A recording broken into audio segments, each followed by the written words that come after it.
Okay, as you guys can probably see and see from the title, I'm reading the spacetime Wikipedia page, but it's also like 2 in the morning and I am slightly sick, so this is gonna go great. There might be more than one part to this, cause I get sleepy. For clarification, I'm going to be reading the main, paragraphs and maybe the stuff under the images. I should probably grab my water. Okay.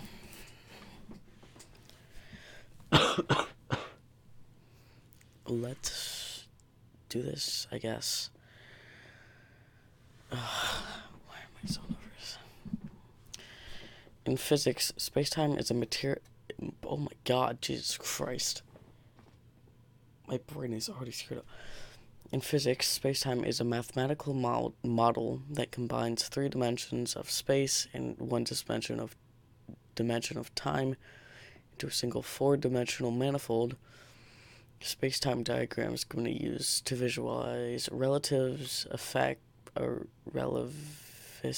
effects, such as why different observers perceive differently when events occur. Until the 20th century, it was assumed that 3-dimensional geometry of the universe, its spatial expression in terms of coordinates, distance, and direction, was independent of 1-dimensional time. The physicist Albert Einstein helped develop the idea that spacetime is a part of his theory of relativity. Prior to his pioneering work, scientists had 2 separate theories to explain the phenomena. Isaac Newton's law of physics described the motion of massive objects, while James Clerk Maxwell's electromagnetic models explain the properties of light. However, in 1905, Einstein based a work on relativity in 2 such postulates. That's probably not right. The laws of physics are relevant, i.e., identical in all inertial systems, i.e., non-accelerating frames of reference. The speed of light in a vacuum is the same for all inertial observers, regardless of the motion of the light source. The logical consequence of taking these postulates together is their inseparable joining of the 4 dimensions. Hetero, assumed as independent of space and time. Many counterintuitive consequences emerge. In addition to being independent of the motion of the light source, the speed of light is consistent regardless of the frame of reference in which it's measured. The distance, even temporal ordering of pairs of events change when measured in different inertial frames of reference. This is the relativity of similarity and the linear advity of velocities no longer hold true. Okay. Einstein framed his theory in terms of kinematics, the study of moving bodies. His theory was advanced over Lorenz's 1904 theory of electromagnetic phenomena and Poincare's electrodynamic theory. Now, these theories included equations identical to those to Einstein's introduced i.e. the Lorentz transformation. They were essentially ad hoc models to explain the results of various experiments, including the famous Michelson Morley in 4-meter experiment that were extremely difficult to fit into existing paradigms. Oh, Jesus. Ah. Damn, I really hope that I heard that. Okay. In 1908, Hermann Minkowski, once one of the math professors of a young Einstein in Zurich, presented a geometric interpretation of special relativity that fused time and the 3 spatial dimensions of space into a singular 4-dimensional continuum known as Minkowski space.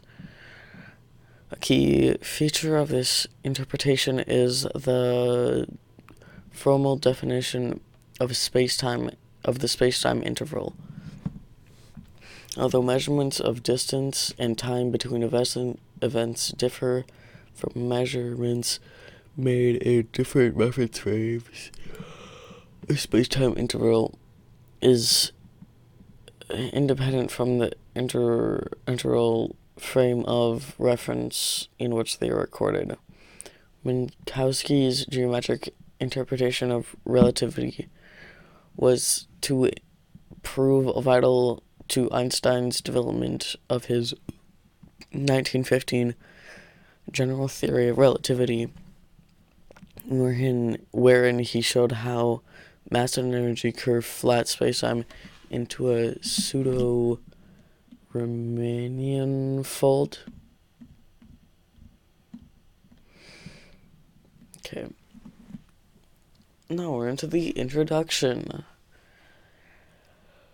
Okay, I'm gonna drink some water real quick,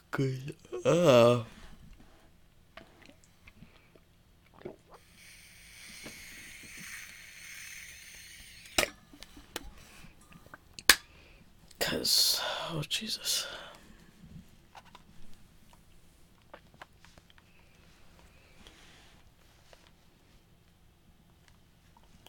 Oh shoot, one sec.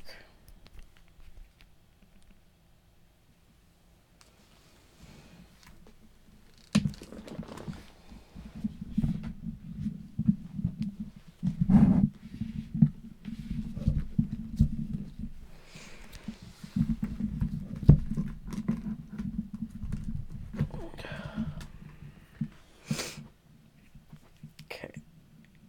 I'm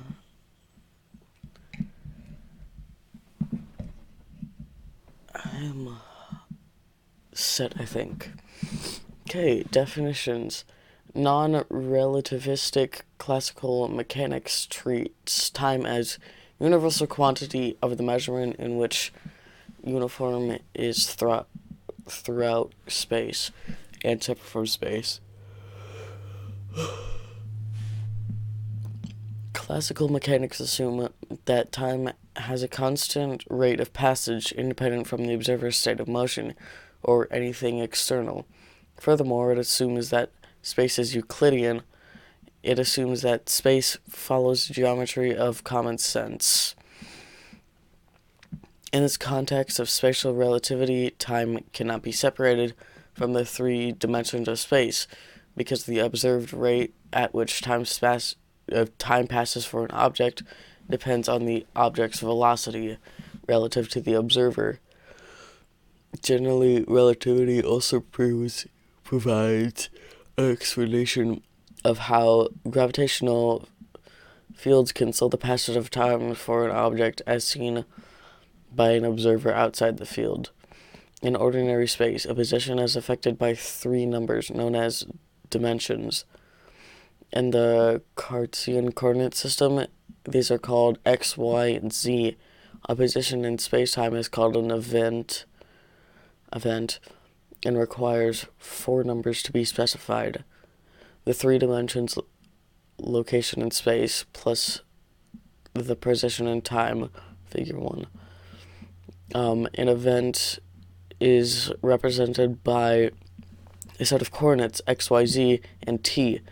Spacetime is thus far 4-dimensional. Mathematical events have 0 duration and represent a single point in spacetime.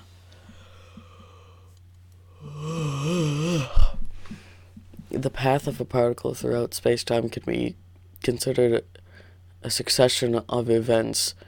The series of events can be linked together to form a line which represents the particle's progress throughout spacetime.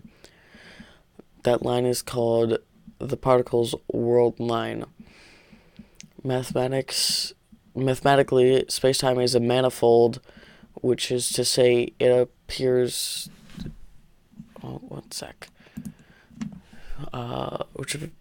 which to say it appears locally flat near each point, in the same way that at small enough scales a globe appears flat. A scale factor, c, conventionally called the speed of light, relates distance to measured in space-time with distance measured in time. The magnitude of this scale factor, nearly 300,000 kilometers or 190,000 miles in space-time, being equivalent to 1 second in time, along with the fact that space-time is a manifold, implies that ordinary non-relativistic speeds at ordinary human scale distances. There's little humans might observe, which is noticeably different from what they might observe if the world were Euclidean. It was only with the advent of sensitive scientific measurement in the mid-1800s, such as the Fizui experiment and the Michelson-Morley experiment, that puzzling discrepancies began to be noted between observation versus predictions based on the implicit assumptions of Euclidean space.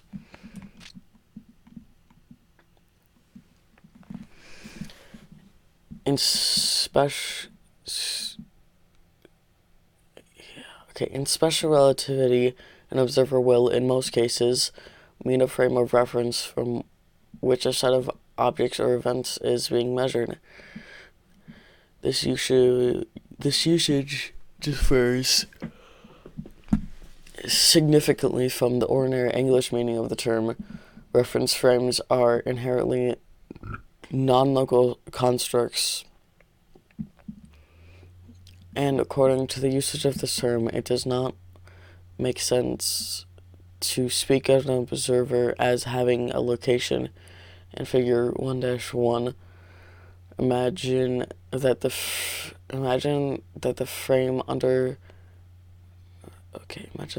under consideration is equipped with a dense lattice of clocks synchronized within this reference frame that extends indefinitely throughout the 3-dimensional space. Any specific location within the lattice is not important. The lattice work of clocks is used to determine time and position of events taking place within the whole frame. The term observer refers to the entire ensemble of clocks located with one inertial frame of reference. This idealized case, every point in space has a clock associated with, and thus the clocks register each event instantly, with no time delay between an event and its recording. A real observer, however, will see a delay between the emission of a signal and its detection due to the speed of light. To synchronize the clocks in the data reduction following an experiment, the time a signal is received will be corrected to reflect its actual time where it had been recorded by an idealized lattice of clocks. In many books on spatial relativity, especially older ones, the word observer is used in the more ordinary sense of the word. It is used clear from context which meaning has been adopted. Physicists distinguish between what one measures or observes after one has factored out signal propagation delays versus what one visually sees without such corrections. Failure to understand the differences between what one measures/observe versus what one sees is a source of much error among the beginning students of relativity. Okay, I'm going to read figure 1-1. Each location in space-time is marked by 4 numbers, defined by the frame of reference, the position in space, and the time which can be visualized as the reading of a clock located in each position in space. The observer synchronizes the clocks according to their own reference frame.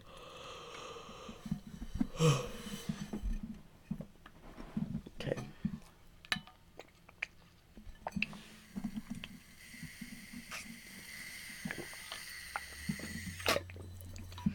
But I gotta stay hydrated for this.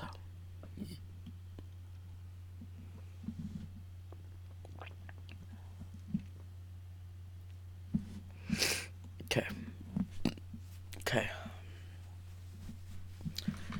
History. Main articles: History of Spatial Relativity and History of Lorentz Transformations.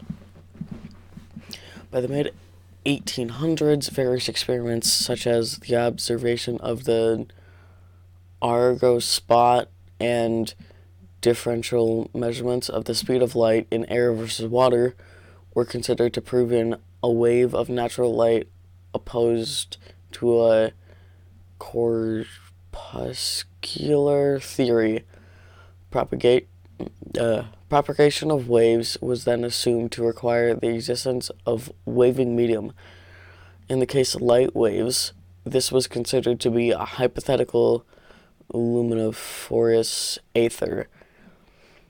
However, various attempts to establish the properties of this historical medium yielded contradictory results. For example, in the Fizeau experiment of 1851, conducted by the French physicist Hippolyte Fizeau, demonstrated that the speed of light in flowing water was less than the sum of the speed of light in air plus the speed of water by an amount dependent on the water's index of refraction.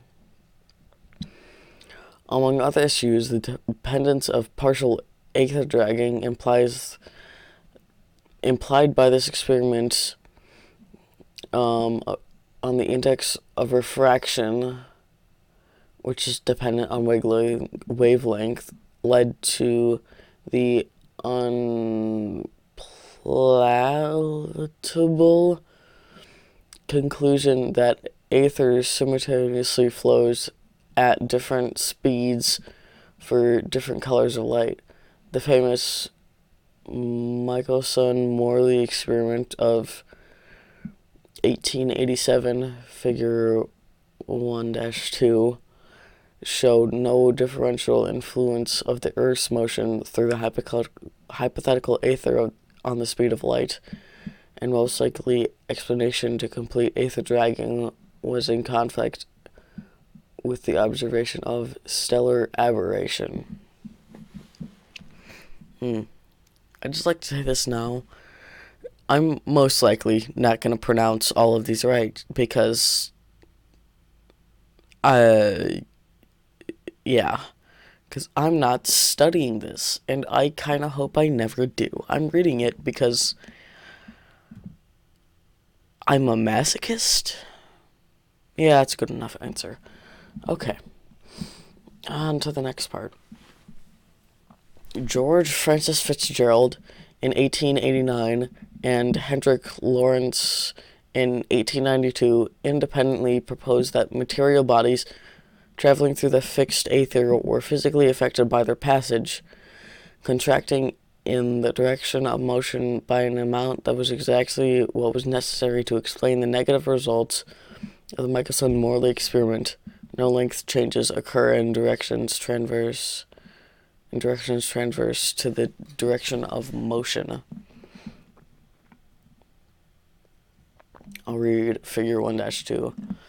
Figure 1-2, Michelson and Morley expected that motion through the aether would cause a differential phase shift between light traversing the two arms of their apparatus. The most logical explanation of the negative results, aether dragging, was in conflict with the observation of stellar aberration.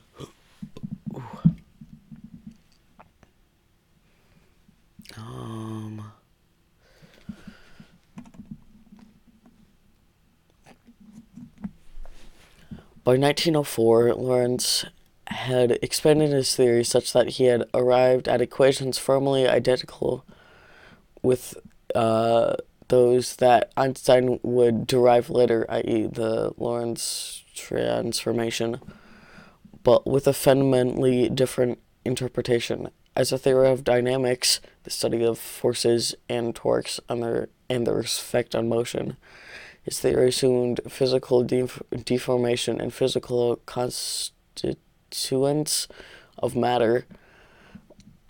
Lorentz' equation predicted a quantity that he called local time, with which he could explain the aberration of light. The Fizeau experiment and other phenomena, however, Lorentz considered local time to be only an auxiliary mathematical tool, a trick, as it were, to simplify the transformation from one system into the other. Oh my God. Other physicists and mathematicians at the turn of the century came close to arriving what is currently known as spacetime. Einstein himself noted that with so many people unraveling separate pieces of the puzzle, the spatial theory of relativity, if we regard its development in retrospect, was ripe for discovery in 1905. The important example is Henry Poincare, who in 1898 argued that simultaneity of two events is a matter of convention. In 1900, he recognized Lorentz local time is actually what indicated by moving clocks by applying an explicitly operational definition of a clock synchronization to assume that the constant rate of speed.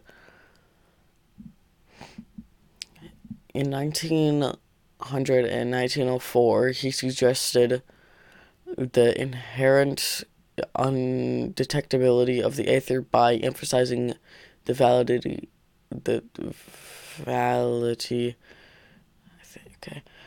of what he called the principle of relativity in 1905/1906.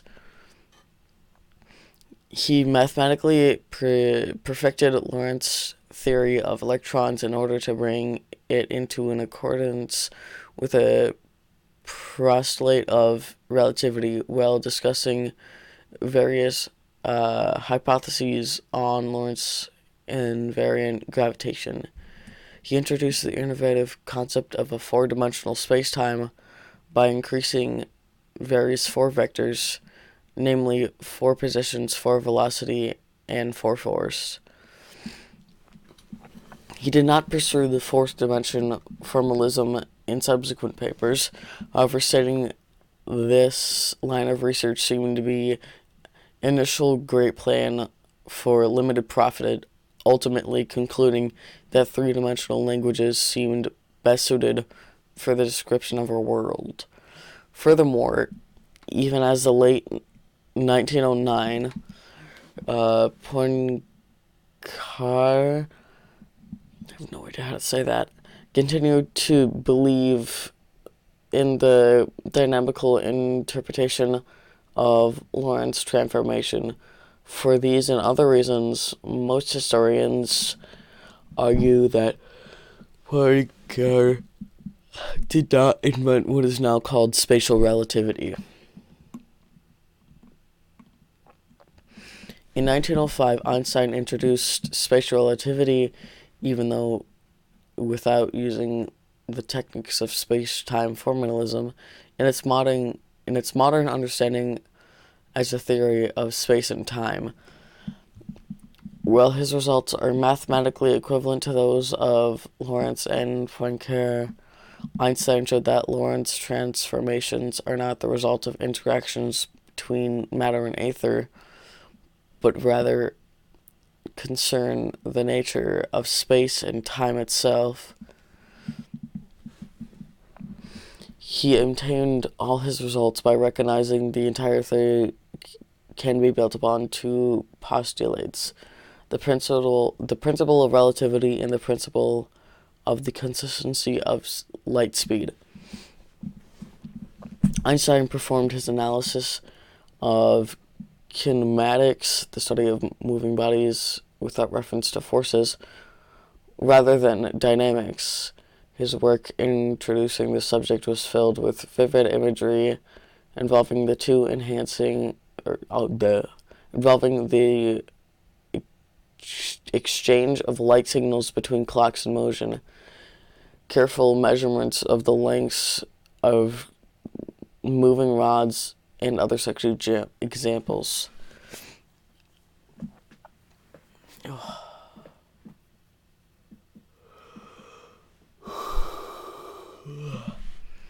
In addition, Einstein in 1905 superseded previous attempts of electromagnetic mass-energy relation by introducing the general equivalence of mass and energy, which was instrumental for his subsequent formulation of the equivalence principle in 1907, which declares the equivalence of inertia and gravitational mass by using mass-energy equivalence. Einstein showed, in addition, that the gravitational mass of body is proportional to its energy, which was one of the early results developing in general relativity. While it would appear that he did not at first think geometrically about spacetime, in further development of general relativity, Einstein fully incorporated this spacetime formalism. When Einstein published in 1905, another of his competitors, his former mathematics professor Hermann Minkowski, had also arrived at the most basic elements of special relativity. Max Born recounted a meeting he had made with Minkowski, seeking to be Minkowski's student/collaborator.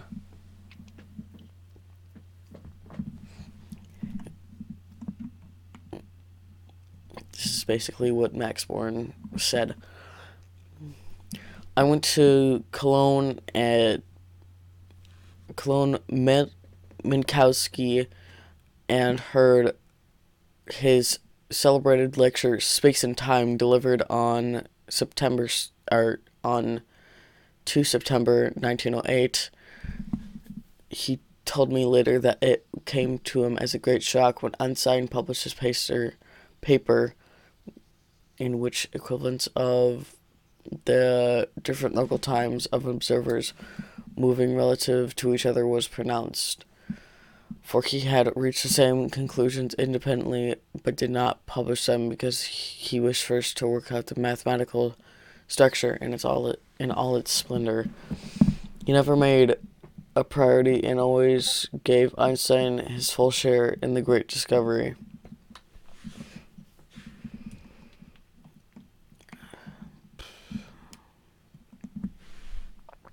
Minkowski had been concerned with the state of electrodynamics after Michelson's disruptive experiments, at least in the summer of 1905, when Minkowski and David Hilbert led an advanced seminar attended by notable physicists of time to study the paper of Lorentz, Poincare et al. However, it is not clear when Minkowski began to formulate the geometric formulation of spatial relativity that was to bear his name, or to which extent it was influenced by Poincare's four-dimensional interpretation of the Lorentz transformation, nor is it clear if we ever fully appreciated Einstein's critical contribution to the understanding of the Lorentz transformations, thinking of the Einstein's work as being an extension of Lorentz's works. On November 5th, on 5 November 1907, a little more than a year before his death, Minkowski introduced the geometric interpretation of spacetime in a lecture in the Göttingen Mathematical Society with the title "The Relativity Principle I'm not going to try to pronounce it because it's German. On 21 September 1908, Minkowski presented his famous talk, Space and Time, another German thing, to the German Society of Scientists and Physicians. To the opening of Words and Space-Time included Minkowski's famous statement that henceforth space for itself and time for itself shall completely reduce to a mere shadow, and only some sort of union of the two shall preserve independence. Space and time included the first public presentation of space-time diagrams, figure 1-4, and included remarkable demonstration that the concept of the invariant interval discussed below, along with the empirical observation that the speed of light is finite, allows the derivation of the entirety of spatial relativity. Okay, I'm going to figure 1-4. Hand-colored transparency presented by Minkowski in his 1908 Space and Time lecture. Okay, I'm going to be right back because, it's late. Be right back.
Okay, I am back now.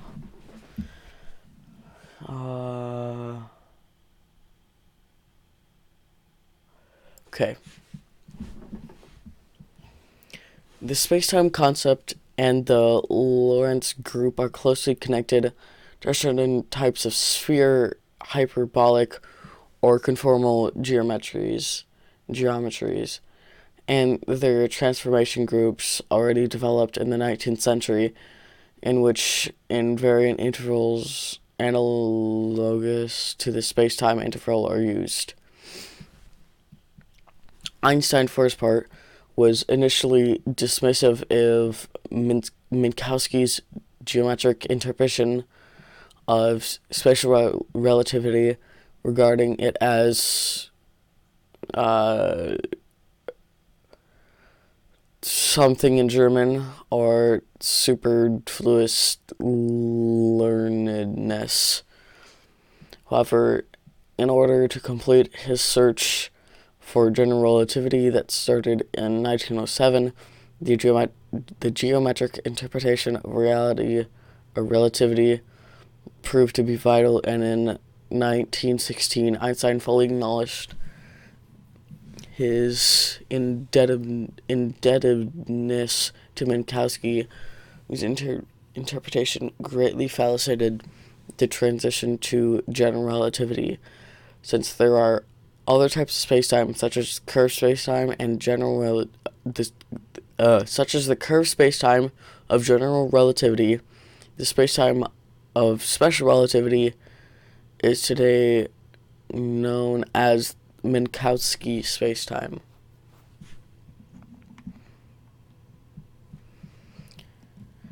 Oh, shoot. Yeah, it's fine.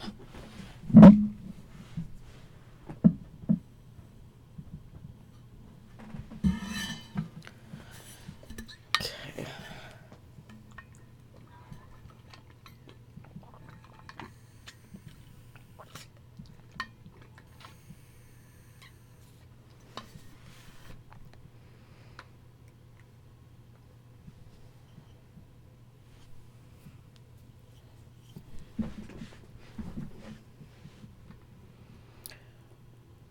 Actually, I need to look up how you pronounce that symbol. Okay, I'll do that real quick.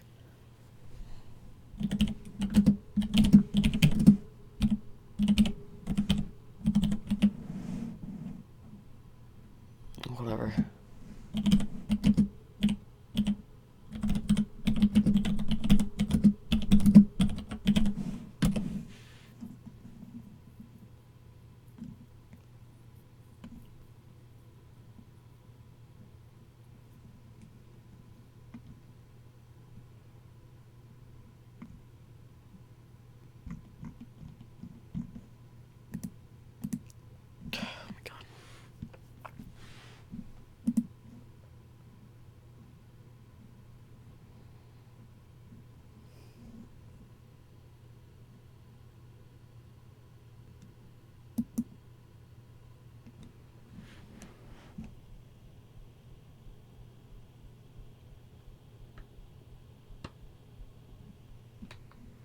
Okay.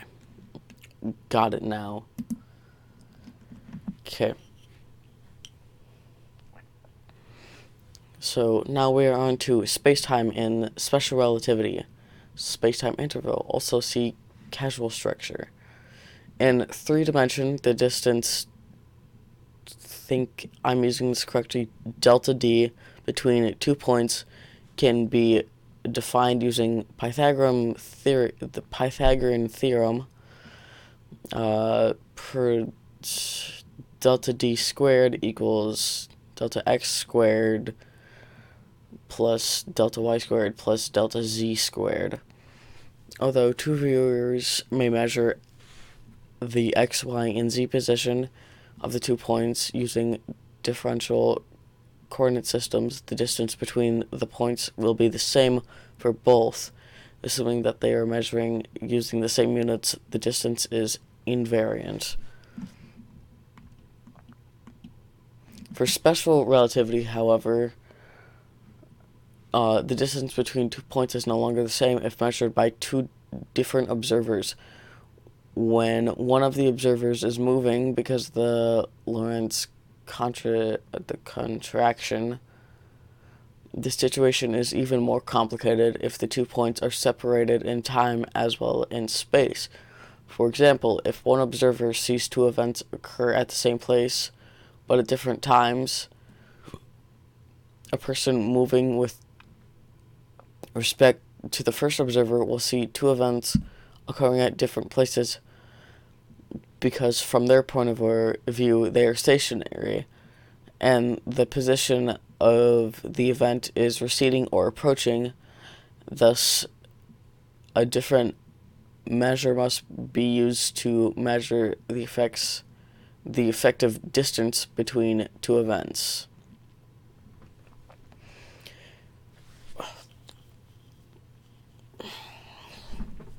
In 4-dimensional spacetime, the analog distance is the interval. Although time comes in as a 4th dimension, it is treated differently than the spatial dimensions. Minkowski space hence differs in important respects from the 4-dimensional Euclidean space. The fundamental reason for merging space and time into spacetime is that space and time are separately not invariant, which is to say that under the proper conditions, different observers will disagree on the length of time between 2 events because of time dilation, or the distance between the 2 events because of length contraction. But special relativity provides a new invariant called the spacetime interval, which combines distances in space and in time. All observers who measure the time and distance between 2 events will end up computing the same spacetime interval. Suppose an observer measures 2 events as being separated in time by delta t, a spatial distance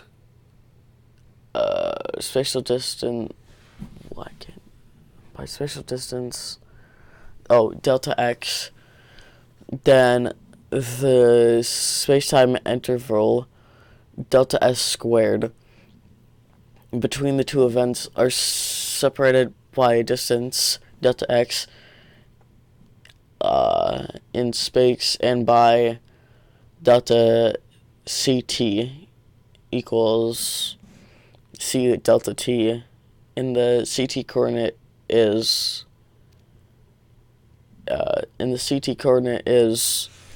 delta s squared, delta ct squared, delta x squared, or for 3 space dimensions, delta s squared equals delta ct squared minus for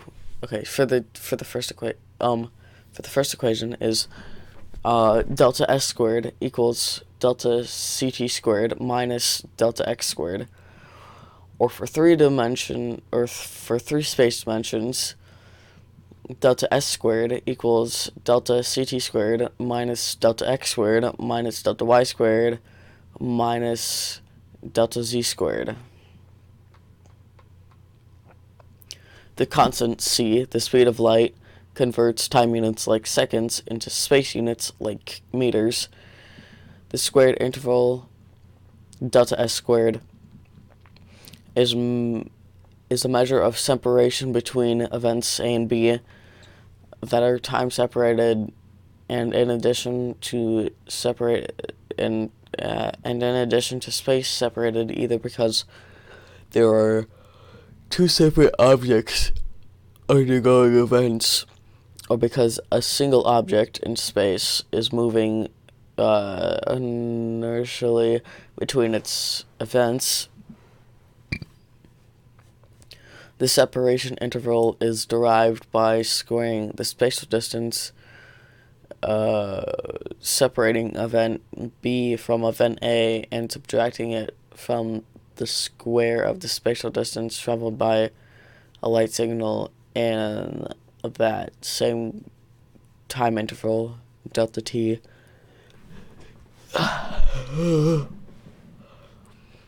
If the event separation is due to light signal, then subtracting it from the square of spatial distance traveled by a light signal in that same interval, delta t. If the event separation is due to light signal, then the difference vanishes and delta s is equal to 0.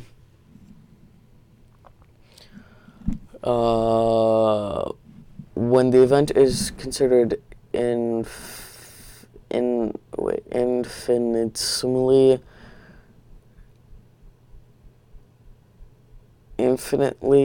is that what that's supposed to be? Okay, I have no idea. Okay, I'm going to say infinitely. When an event is considered infinitely close to each other, then we may write ds squared equals c squared dt squared minus dx squared minus dy squared equals dz squared. Oh, is that yeah, okay, I think it's supposed to mean delta. Okay. In a different inertial frame, say with coordinates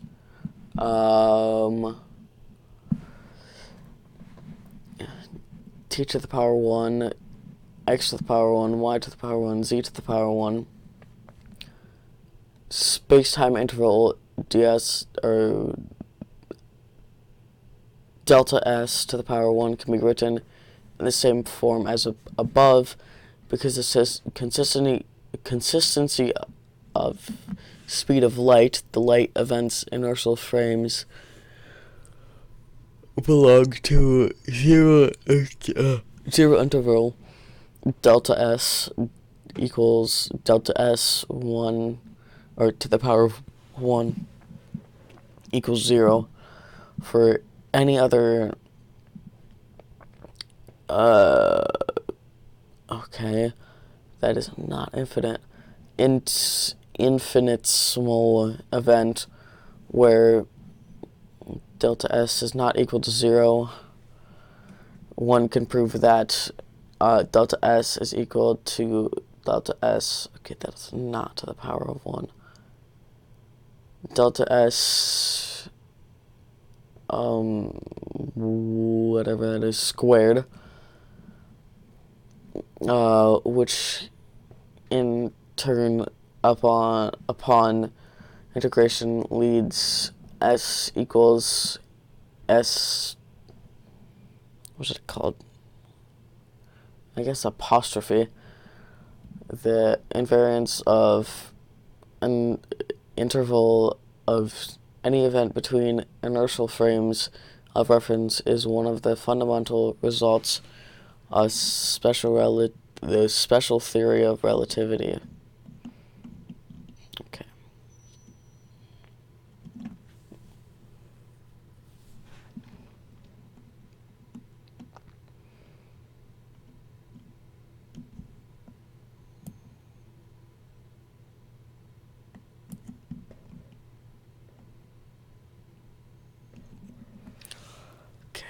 Although for brevity, one frequency sees interval expressions expressed without deltas, including in the most following of the discussions, it should be understood that, in general, x means delta x, etc.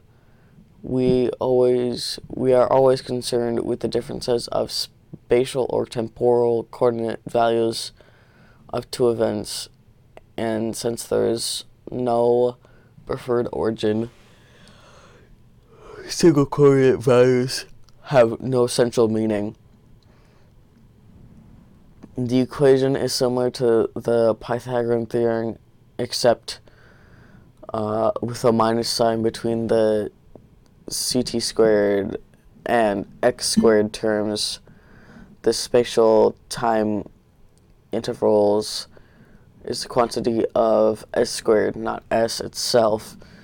The reason why it's unlike distances in Euclidean geometry, intervals in the Minkowski spacetime can be negative. Rather than deal square roots of negative numbers, physicists customarily regard s squared as a distinct symbol in itself rather than the square of something. In general, s squared can assume any values of the real number. If s squared is positive, the spacetime interval is referred to as time-like, since spatial distance traversed by any massive object is always less than the distance traveled by the light for the same time interval. Real intervals are always time-like. If s squared is negative, the space-time interval is said to be space-like, where the space-time interval is imaginary.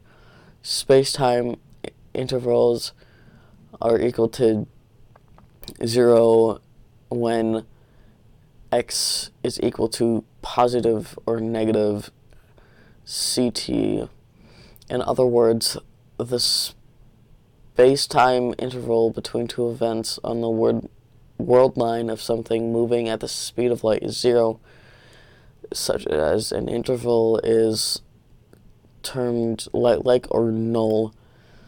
A photon arriving in our eye from a distant star will not have aged just by having, from our perspective, spent years in its passage. A space-time diagram is typically drawn with one singular space and a single time coordinate. Figure 2-1 represents a space-time diagram illustrating the world lines, i.e. the paths in space-time of two photons, A and B, originating from the same event and going in opposite directions. In addition, C illustrates the world line of a slower than light speed object. The vertical where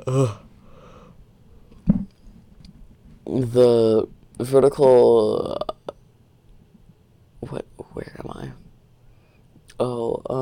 In addition, C illustrates the world line of a slower than light speed object. The vertical time coordinate is scaled by C so that it has the same units meters as the horizontal space coordinate. Since photons travel at the speed of light, the world lines have a slope of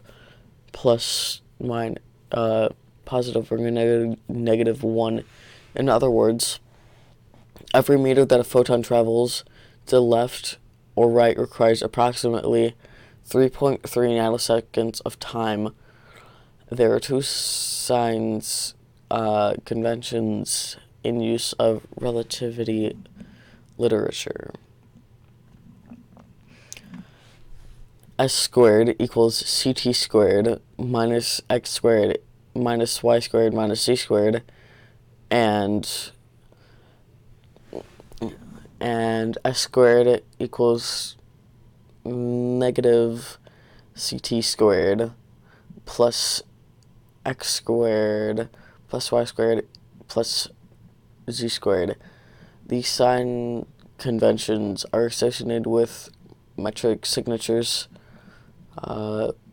plus, minus, minus, minus, and minus, plus, plus, plus. A minor variation is to place the time coordinate last rather than first. Both conventions are widely used within the field of study. Okay, well, I'm getting really tired, and I'd like to go to bed.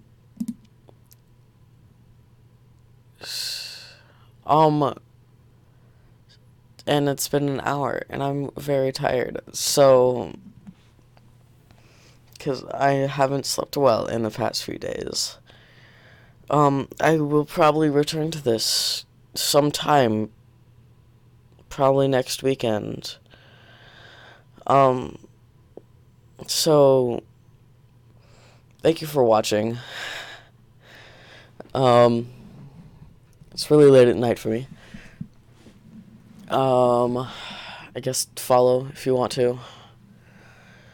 Um, and I guess good night, and have good night or day or evening for wherever you are.